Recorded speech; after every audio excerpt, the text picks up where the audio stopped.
Conquest takes the battle mode format you know and love from friendly battles to the next level. In Conquest, players will queue up against other players face off in battle mode to earn rewards.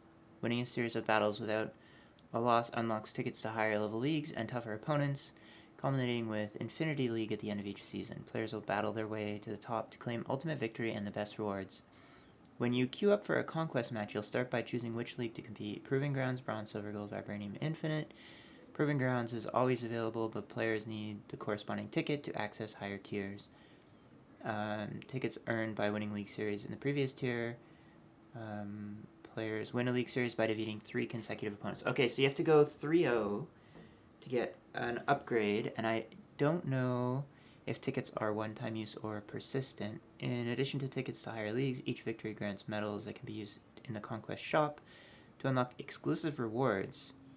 Brand new shop every season with cosmetics, including one exclusive variant per season that can only be unlocked in the Conquest shop. So that's kind of cool. I hope those variants are interesting, but not too like on. Well, I don't know. It depends how difficult they are to unlock, I guess. But it's a great way to get people interested in a league that they otherwise might not necessarily play in, and sort of grow popularity for a format like this. We think Battle Mode is a super fun way to play Marvel Snap, and Conquest lets you play Battle Mode whenever you want against the best competition. So this is ranked Battle Modes. These are Battle Mode matches, and you have to win 3 Battle Mode matches. So it's kind of like a little mini tournament ladder. This is fantastic. This is great. You get to test tournament decks, Battle Mode decks, on ladder with rewards and incentives to play. Incredible. I think this is great. I hope it's fun. I hope the format's good. I hope people play it. It sounds like they will if there's rewards on the line. I hope the tickets are more like keys that unlock the new tier rather than something you have to work your way up for a shot at the new higher tiers every time.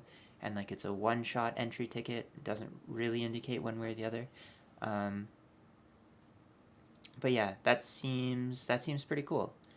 What else do we have? Card acquisition improvements. Every new card in Marvel Snap should be exciting and impactful. This is something players have been talking about a lot. Like, cards going always direct to Series 5, and, like, most people have no access to them. I have one Series 5 card, which is Galactus. I happen to open. I feel lucky to have gotten it. I'm collection level 3400. I got it, like, literally last week, so very recently. I'm not particularly a fan of Galactus from a playstyle or deck building perspective, so I literally have not used the card yet. I put it in a deck to get boosters for it, but I did not play it, and it's kind of just sitting at green and no real plans. I might play it at some point, but like the only Galactus thing that interests me is Nimrod, and I don't have that. It's Battle Pass card, whatever. But yeah, new players complaining that new card releases aren't very exciting because nobody has 6,000 tokens to drop on Stature or whatever, unless you've been playing for a long time. Most people playing since launch have had one Series 5 card purchase at best if they've played the whole time, bought a couple things here and there, season passes, whatever, Series 3 complete, started to get some tokens. That's going to start changing eventually, but also the new player experience matters a lot, and if people can't get these cards on release, nobody cares about the new card announcements. The hype around these cards are kind of just fall flat initially. A couple players get them who are like super high level content creators, whatever, have spent a lot of money on the game, but for the most part, people just don't care, and it's like, wow, here's a new thing that I need to be able to play against, but have zero chance of getting for myself. So they're addressing this. I'm excited to see what they say. Every new card release in Marvel Snap should be exciting and impactful. Agree. We want players to wonder how that card could unlock new possibilities or fun or to win matches, and be able to actually play out those dreams. We've heard your feedback that we're not meeting the expectations right now. It's time to change that. We're increasing the rate that all players earn tokens, including the huge boost for Series 3 players that brings them in line with Series 4 and 5 players. These changes will give all players equal opportunity to unlock brand new cards for themselves, whether you're in Series 3 or beyond.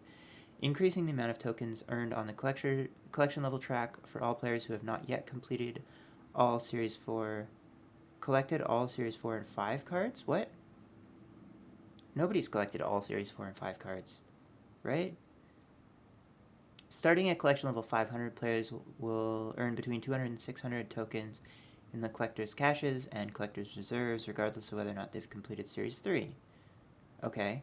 This is an increase of 4 times over for players who have not yet completed. Okay, so if you haven't completed Series 3, you're getting the rate of people who have currently completed Series 3. Cool.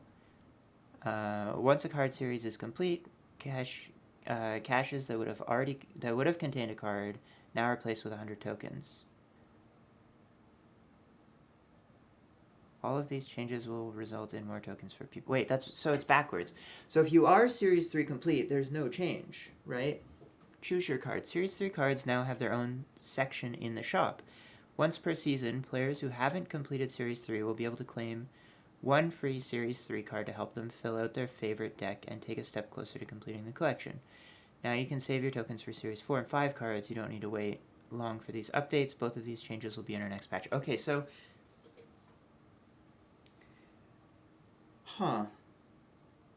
I hope they give a little perk to people who are in my spot who suffered through the Series 3 grind under the current system and then get to the point where you become Series 3 complete. I am 4 cards away from being Series 3 complete, and under the system change that they're doing now, I would have gotten an extra, on average, 300 collector's tokens every time I opened collector's tokens for the entire backlog of when I played. And that will no longer happen. And once you're Series 3 complete, nothing changes. So they're basically, the way the system has worked so far is you start the game, you get to Series 3, and then you earn 100 collector's tokens per 4 caches, all the way up. I think after 1,000, maybe it starts after 500, or I don't know exactly in the 500 to 1,000 how that works, but after 1,000, for like the first roughly 2,500 collection levels after you get 1,000, so 1,000 to 3,500 on average, you're earning 100 collector's tokens per 4 reserves. Now they're changing it so that you earn 2 to 600 with an average of 400. So you're getting 300 bonus collector's tokens per 4 reserves on average. And once you finish Series 3, you will be in the same spot you are now. So they're making the Series 3 complete threshold, they're taking that away and they're pushing that threshold all the way so it's consistent from 1,000 upwards or 500 upwards, whatever. So it's 300 bonus tokens per 4 for all of those missing levels. I hope they compensate people who have already struggled through this. I think this is definitely a positive change. It's going to fix a lot of things that people have been complaining about. It's going to make the new player experience better. I think it will be unfortunate if they only do this retroactively, or if they don't do this retroactively and just give people who are still working on Series 3 a bunch more tokens. And, like, how many collector's token things have I gotten? Like, in 2,500 collection levels, every 48 you get 100. So let's round it to 50. Let's say every 50 you get 100. So that's 500 boxes I've opened that would have had collector's tokens, right? It's 5k tokens. That sounds right. So I'm missing out on is that 15,000 tokens? Is that right? Yeah, I think that's it. I think that's 15,000 tokens, which is a lot. I mean, it's a lot, but also, how many new cards is that really getting you?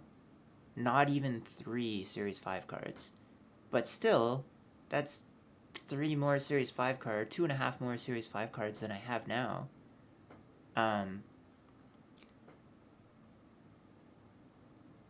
Yeah.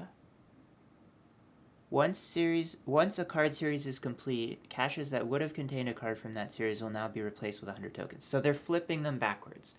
So right now, when you're Series 3 complete, you get 2 to 600 tokens in place of a card, and you get 100 every time you get the collector's token box. they're changing it so the collector's token box is where the big stuff comes from, and the card is only the 100. This also means that buying Series 3 cards is a much worse investment of tokens.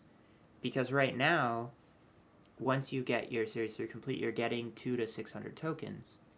Afterwards, you're only going to get 100. So it's going to cost you 900 tokens to buy a Series 3 card.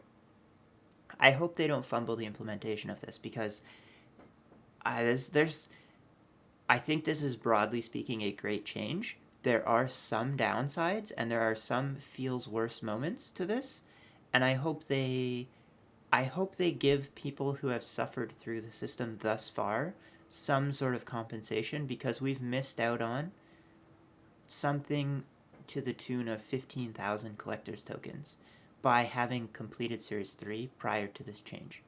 And especially as a free-to-play player, I have very minimal access to those type of tokens and those cards. So I would love to see some amount of like new but pre-existing player compensation for this change. Tokenshop Revamp, next one on the list. Tokenshop is an awesome way to target cards you want, but we think we can do it even better. We're dividing the Tokenshop into a few different sections that will allow players to target new and desirable cards faster. We are also revamping the look and feel of the Tokenshop so you can swipe through and see what's new. Weekly Spotlight. When a new Series 5 is released, it will be immediately featured in its own section for the first week in Snap. Once you buy the Weekly Spotlight card, this section will be hidden until the new card is released. If you want the newest cards at release, here's what you've been waiting for. So, great change. I know that a lot of people who are Series 3 complete, even Series 4 complete, content creators, whales, etc., have been complaining that sometimes they don't get a chance to buy the new card on the first day. This sounds like, on the surface, to some people, what's the big deal, wait a day, whatever, but if your livelihood is focused around creating content and releasing videos about, here's the new card, here's my day one impressions, should you buy it, what can you do with it, this type of stuff, that can be make or break for those people, and I think this is a great change. Make it available from the jump. People who have the tokens saved up, who have been waiting, who are, eager to create content around that, they need access to those cards. This does that. Fantastic change. Series 4 and 5. This section functions nearly the same as previously, but only features Series 4 and 5 cards. This section will feature a card you don't own from all currently available Series 4 and 5, rotates every 8 hours. My cursor is covering the 8, made it look like a 3. Every 8 hours, Series 5 cards will be added to this section once they leave the Weekly Spotlight. Okay, so this is basically a section of the store that is the old store. Notably, it doesn't include Series 3 cards, because they have their own section, as we were talking about before in the last thing. I don't know where that was. Anyways, they said they're going to add Series 3 to a thing that you can get one a month for free. Ultimate variants are some of the most epic variants in the game. We felt they deserve their own section too. We're moving Ultimate variants out of the way of seeing Series 4 and 5 cards to their own rotation for those of you who want to make your decks that much cooler. We're aiming for these changes to be in the April patch. Okay, so I don't know when in April that'll be. They usually do these patches like halfway or 3/4 of the way through the month. So hopefully about a month from now we'll see these. This all sounds great. I think giving the Series 3 cards once a month for free is great. I don't know if they'll also normally be purchasable in with tokens. Sounds like that might not be the case anymore, because I didn't see anything in the Tokenshop Revamp other than it's just Series 4 and 5 now, so interesting. Maybe that has to do with the fact that the collector's token value proposition of buying Series 3 just got, like, way worse. Before, you would spend 1,000 tokens, you would get a card. Once your Series 3 complete, what would have gotten you that card gave you 200 to 600 tokens, an average of 400, so getting that card early cost you 600 collector's tokens, essentially. Now, with the new change, cards only replaced by 100 tokens, you get the 200 to 600 in the caches by default. The opportunity cost of buying a Series 3 card in the collector shop is now going to be 900 tokens, because you pay 1,000, that box that you would have gotten that last card in when you are almost Series 3 complete now only has 100. So that value proposition just got terrible. It's like 4 times worse than it was. Yeah, it's bad. So hopefully that's the case, that the free card is just replacing that opportunity, and then we're now supposed to use our collector's tokens on Series 4 and 5 cards. I think on the whole these changes are fantastic. Again, I hope they do the implementation well, because this is the kind of thing that could leave a lot of players who are recently or almost Series 3 complete feeling a bit shafted and missing out on a lot of tokens. That said, I don't want to act salty about it, because I think this is a positive change for the game. If there is no type of compensation, it will just kind of feel bad for a while and be good for the game in the long run. I really hope they do compensate players who are already or almost Series 3 complete for this change on all the tokens that we would have missed out on. But regardless, yeah, good changes on the whole, and I hope they implement them well. Next up, rank mode improvements. We've been hearing your feedback about rank mode and agree it's time to make some changes. Rank mode is a tough feature to get right, and we want to find the right balance through some additional iteration. Cool, they're listening.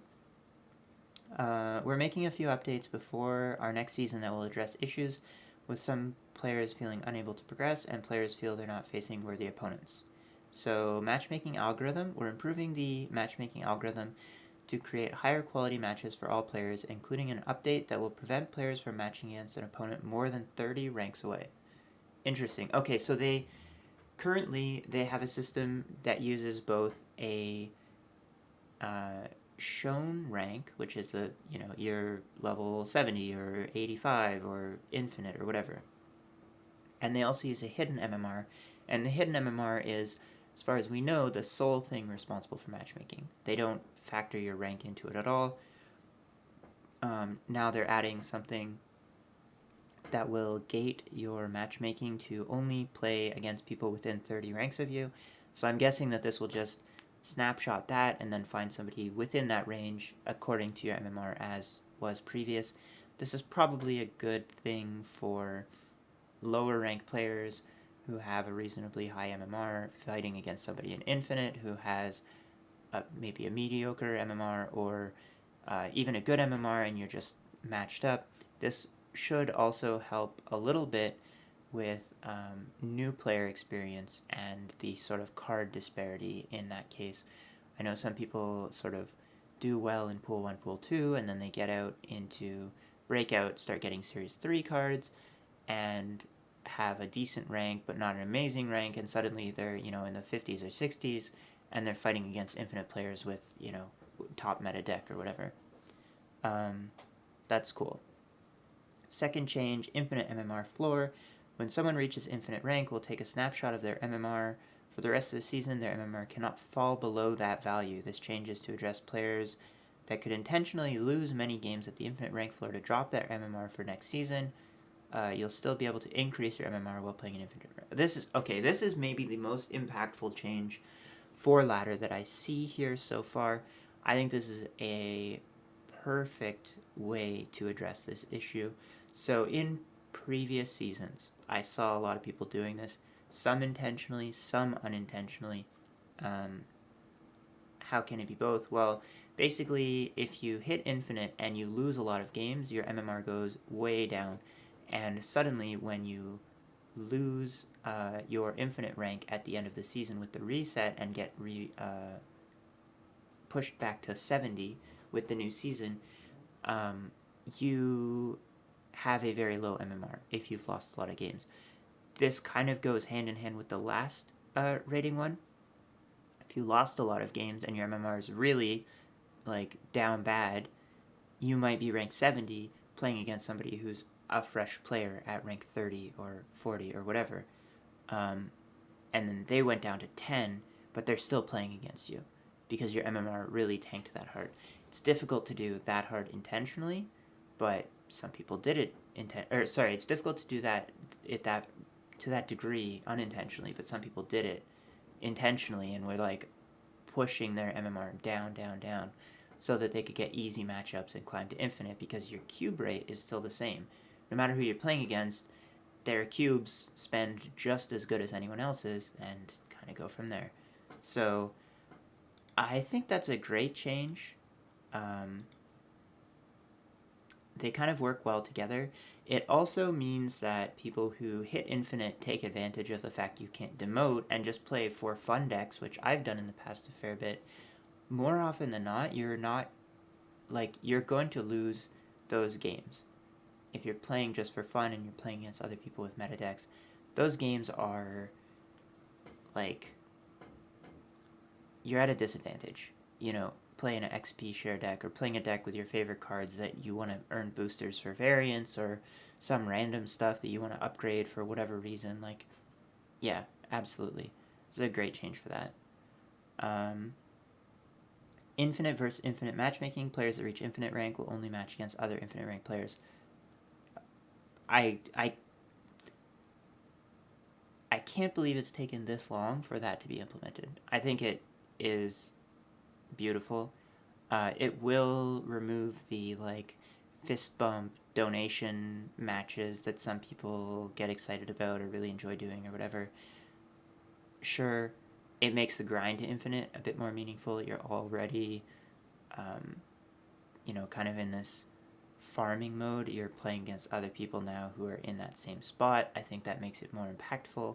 That makes infinite itself more meaningful, and just all around positive changes.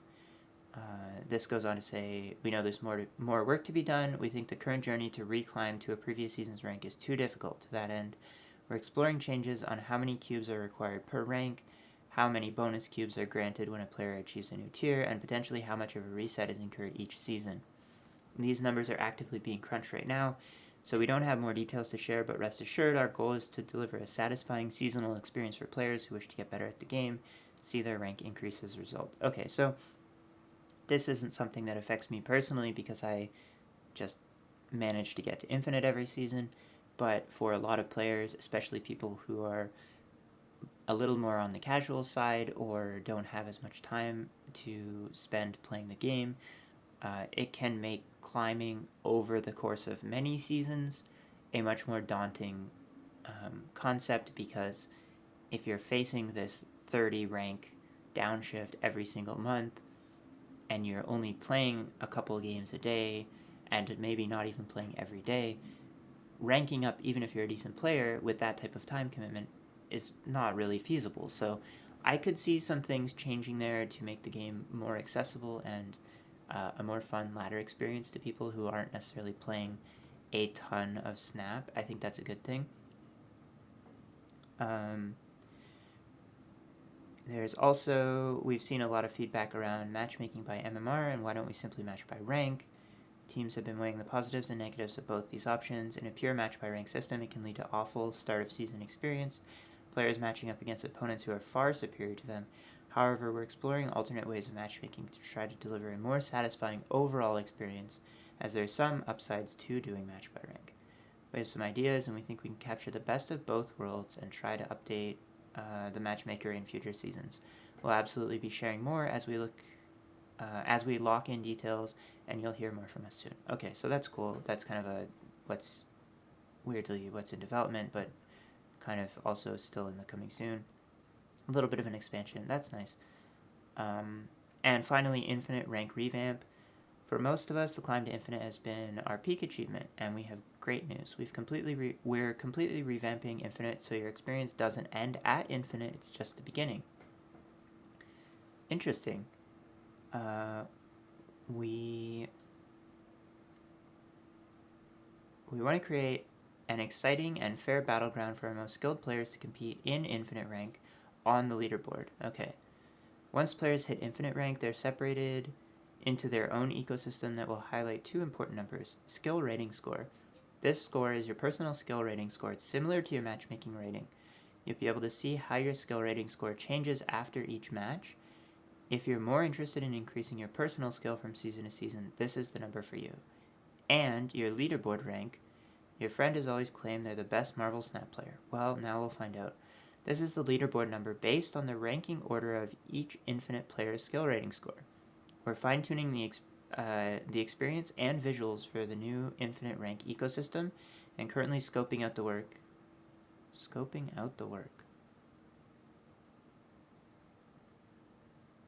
a weird sentence. We're hoping to release it as soon as possible. More details on timing soon. Okay. That's great. That is, a lot of people have been asking this for a long time. Streamers and content creators primarily, tournament grinders, but anyone who hits infinite, I mean, this is a great metric to be able to see. There's some unofficial leaderboard type stuff on the internet with some of the stats available from the like deck tracker applications and stuff. SnapFan and Marvel Snap Zone and those type of fan sites, community websites. Sounds like we're getting an official in-client thing. I think this is fantastic. I think this is the type of thing that really creates more drive and motivation to funnel players towards a competitive ecosystem, and I think that's a great change. In development, this is a little further out. These are things that are probably coming soon TM, even though this one's called coming soon. This is the like ready to ship soon, it sounds like. This is like the stuff that they're conceptually figuring out how to even do. Don't count on any of these things too soon. Game features in this section are being actively developed, iterated, and improved upon. Production team dedicates team resources, tasks, timelines, and ensures we're moving forward. Okay, so we have PC widescreen UI. Oh, they don't really say much about these. PC widescreen UI, smart decks. So smart decks, my understanding, is like autofill button, where it's like, here's a few cards you want to play, and it suggests ways to finish the deck, which is kind of cool for like people who maybe aren't as up on the meta or don't really have as much sort of deck building chops to get a chance to like suggest a card to finish their decks or whatever, a couple cards, especially if you see a like deck that somebody's playing that you want to build but you don't have all the cards for. Avatars and titles by deck, that's interesting. I don't know that I would use that personally, but it's kind of cool, I guess.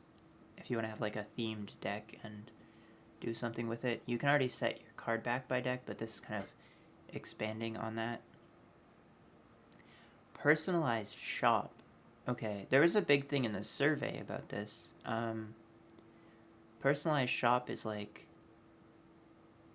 variants and items that are sort of aligned with cards you like, cards you play, trying to target like things that you would be interested in buying rather than just a random cross-section of the total amount of things that you don't own.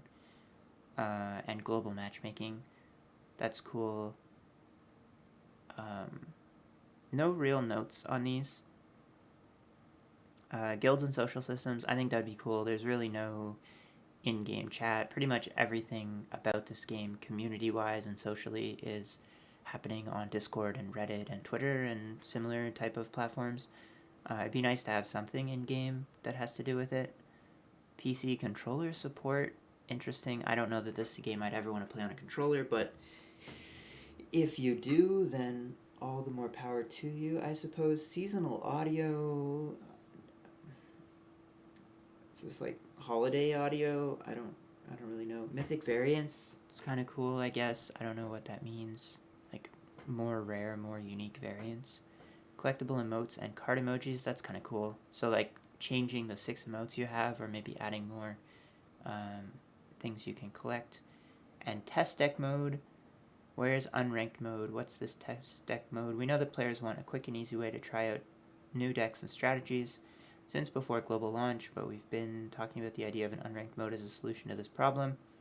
But as we've explored this feature, we found out that unranked mode comes with some not so great additional challenges, so we set out to reimagine what this feature could be. Test deck mode evolved from there. We're considering adding a button to test the deck to the deck editing screen that will let you hop into a low stakes game against the computer. Oh, that's a perfect middle ground. So you can kind of sandbox a deck in test deck mode.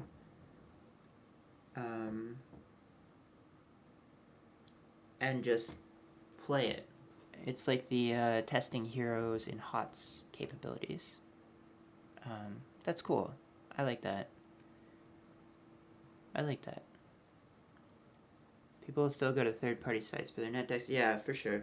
Smart decks, I think, is like mostly to fill a card or two gap in a deck that you've either already started creating or net decked but don't have all the pieces for. I think it's for people in that sort of spot, and I think it's probably a good thing. Also, as like a kind of optional extra feature, I think those things are typically hard to miss with. Like, adding that, a couple people will use it, some portion of the player base will use it. I think those are typically always good changes. This is really cool. Still no notice on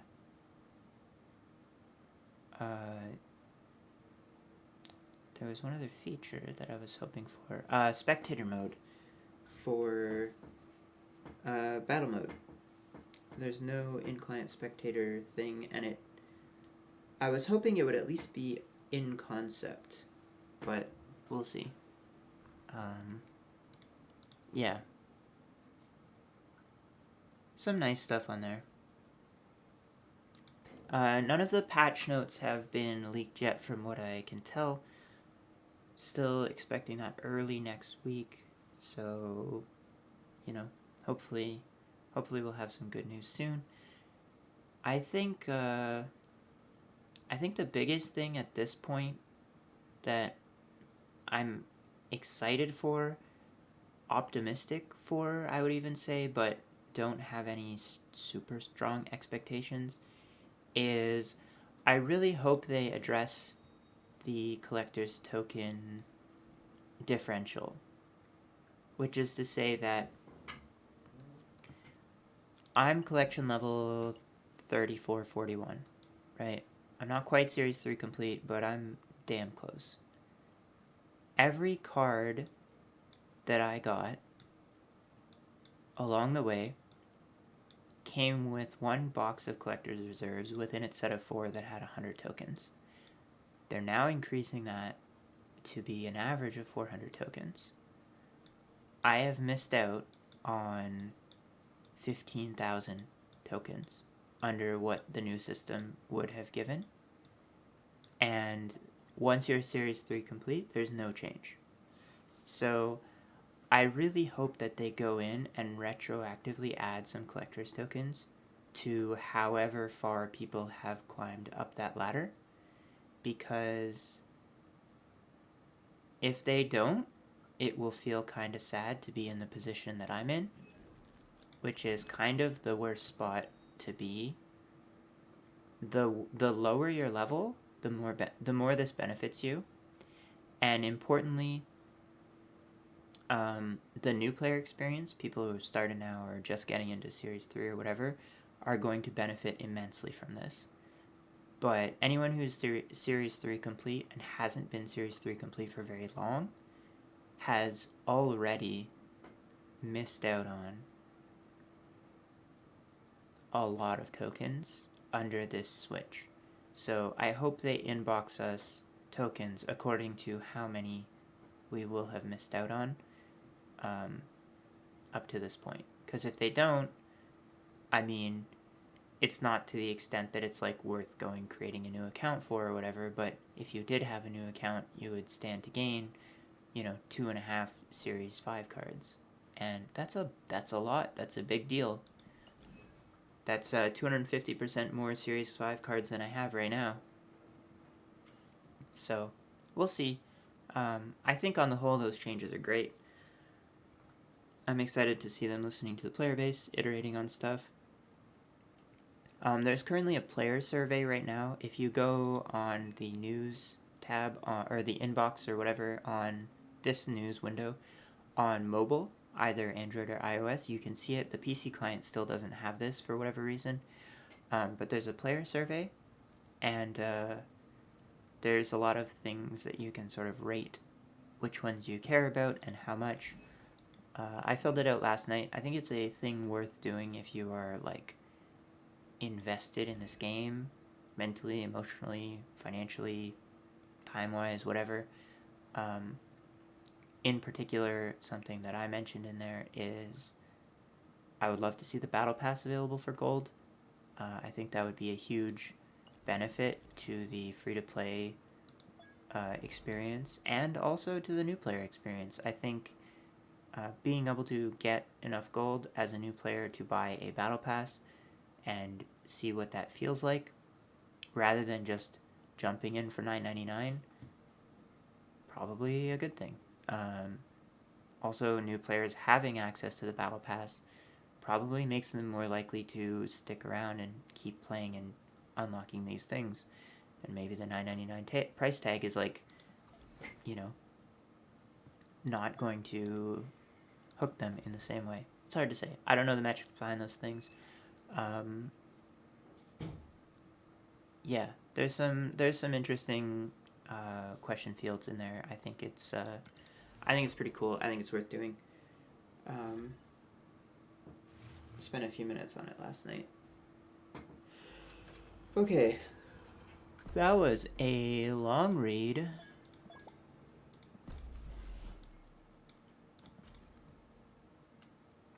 Let's go back and play some music, okay?